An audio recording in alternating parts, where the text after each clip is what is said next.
पिछले चैप्टर में आपने सुना असफलता के 31 प्रमुख कारण। उसके आगे क्या आप अपना मूल्य जानते हैं? नमस्कार दोस्तों, आप सुन रहे हैं सोचिए और अमीर बनिए बाय नेपोलियन हिल। क्या आप अपना मूल्य जानते हैं? सबसे पुरानी सलाह है, इंसान अपने आप को जानो। अगर आप सामान को सफलतापूर्वक बेचना चाहते हैं तो आपको सामान का ज्ञान होना चाहिए। यह व्यक्तिगत सेवाओं की मार्केटिंग के बारे में भी उतना ही सही है।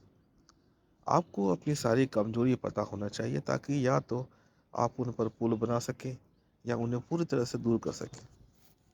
आपको अपनी शक्तियां भी मालूम होनी चाहिए ताकि आप अपनी सेवाएं बेचते समय उनकी तरफ सामने वाले का ध्यान आकर्षित कर सकें। आप अपने आप को सिर्फ सटीक विश्लेषण के द्वारा जान सकते हैं। अपने बारे में अज्ञान की मूर्खता एक युवक ने दिखाई जब उसने एक पद के लिए प्रसिद्ध बिजनेस मैनेजर के पास आवेदन किया। उसने तब तक तो अच्छा प्रभाव जमाया, तब तक उससे यह नहीं पूछा गया कि वो कितनी तनख्वाह की उम्मीद करता है। उसने जवाब दिया कि उसने अपने दिमाग में कोई निश्चित राशि नहीं सोची थी। निश्चित लक्ष्य का अभाव। मैनेजर मैनेजर ने इस पर कहा, हम आपको उतना वेतन देंगे जितना हम सोचते हैं, परंतु इसके पहले हम एक सप्ताह तक आपका काम देखेंगे। मैं स्वीकार नहीं करूंगा, आवेदक ने जवाब दिया, क्योंकि जहां मैं अभी काम कर रहा हूं वहां पर मुझे उससे ज़्यादा मिल रहा है।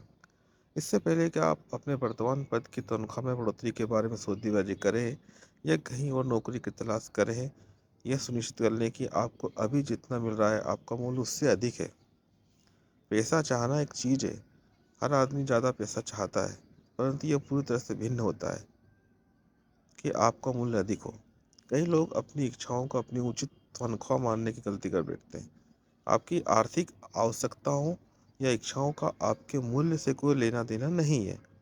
आपका मूल्य पूरी तरह से इस बात से निर्धारित होता है कि आप उपयोगी सेवा प्रदान करने के कितने योग्य हैं या आप में दूसरों को इस तरह की सेवा प्रदान करने के लिए प्रेरित करने की कितनी क्षमता है। अपने आप की सूची बनाएं।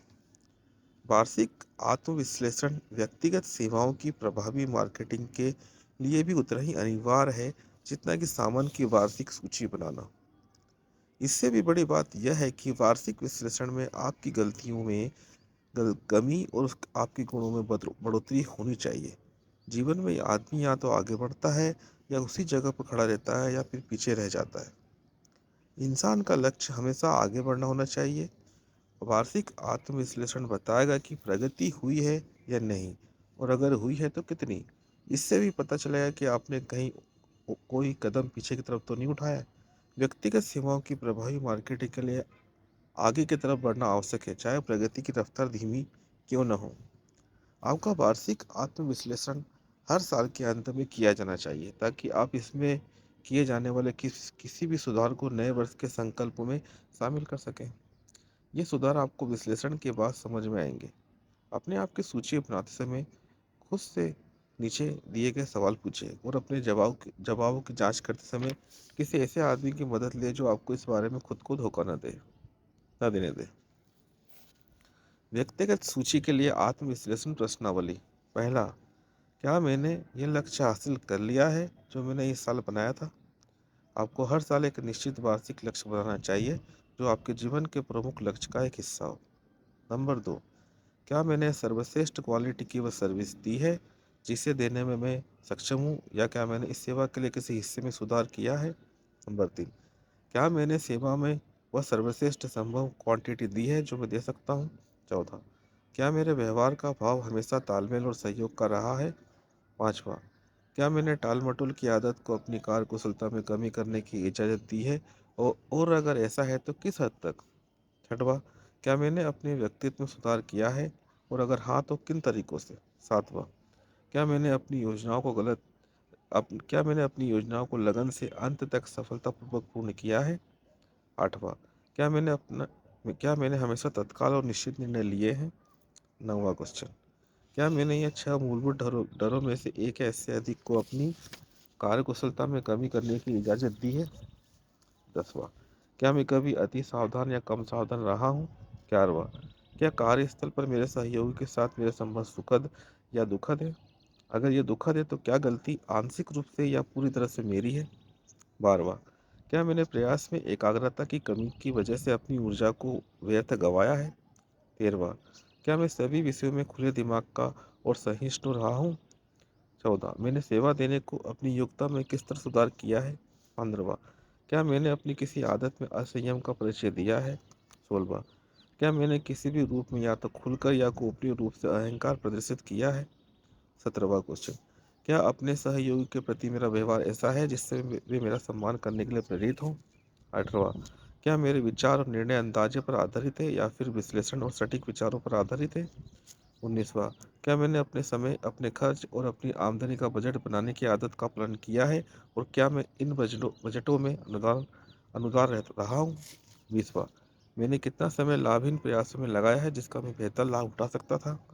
21वां, मैं अपने समय का किस तरह से नया बजट बना सकता हूँ और अपनी आदतों को किस तरह से बदल सकता हूँ ताकि मैं अगले साल में अधिक प्रभावी बन जाऊँ? क्या मैं ऐसा कोई व्यवहार करने का दोषी हूँ जिसे मेरी अंतरात्मा को छूटती है? ये 22वां था। 23वां क्वेश्चन, किस तरह से मैं उसके अधिक और बेहतर सेवा दे सकता हूँ इसके लिए मुझे धन प्राप्त हो रहा है? 24वां, क्या मैंने किसी के प्रति अन्याय किया है और यदि हाँ तो किस तरह? 25वां, अगर मैं वर्ष भर के लिए अपनी स्वयं की सेवाओं को खरीदूं तो क्या मैं इससे संतुष्ट रहूंगा? 26वां, क्या मैं सही व्यवसाय में हूँ, अगर नहीं तो क्यों? 27वां, क्या मेरी सेवाओं का खरीदार मेरे द्वारा की गई सेवा से संतुष्ट है और अगर नहीं तो क्यों? 28वां, सफलता के मूलभूत सिद्धांतों पर मेरी वर्तमान रेटिंग क्या है? इस रेटिंग को ईमानदारी और स्पष्टता से बनाएं और इसे किसी ऐसे व्यक्ति से चेक करवा लें जिसमें इतना साहस हो कि वह सटीक जांच करे। इस अध्याय में दी गई जानकारी पढ़ने और हृदय में उतारने के बाद अब आप तैयार हैं कि आप अपनी व्यक्तिगत सेवाओं की मार्केटिंग के लिए व्यावहारिक योजना बना सकें। इस अध्याय में व्यक्तिगत सेवाओं की बिक्री की योजना बनाने के लिए अनिवार्य हर सिद्धांत का पूर्ण विवरण मिलेगा।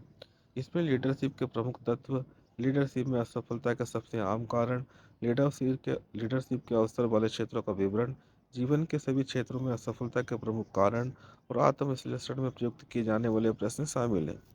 सटीक जानकारी को विस्तार से प्रस्तुत किया गया है क्योंकि इसकी उन सभी लोगों को जरूरत होगी जो व्यक्तिगत सेवाओं की मार्केटिंग करके अमीर बनने की तरफ कदम उठाना बढ़ाना शुरू करेंगे। जिन्होंने अपनी जरूरत गंवा दी है या जो पैसा कमाना अभी शुरू ही कर रहे हैं, उनके पास अमीरी के बदले में देने के लिए व्यक्तिगत सेवाओं के अलावा कुछ भी नहीं होता। इसलिए अनिवार्य है कि उनके पास वह सारी व्यावहारिक जानकारी उपलब्ध हो जिसके द्वारा वे अपनी सेवाओं की लाभदायक मार्केटिंग कर सकें। यहाँ पर दी जा रही जानकारी को अच्छी तरह से समझना और पूरी तरह से आत्मसात करना स्वयं की सेवाओं की मार्केटिंग में सहायक होगी।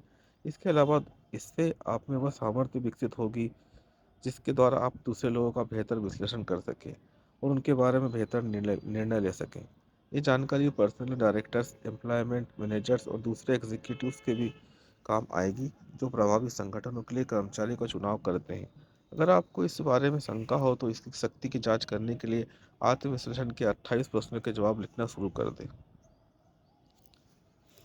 अमीर बनने के अवसर कहाँ और कैसे मिल सकते हैं?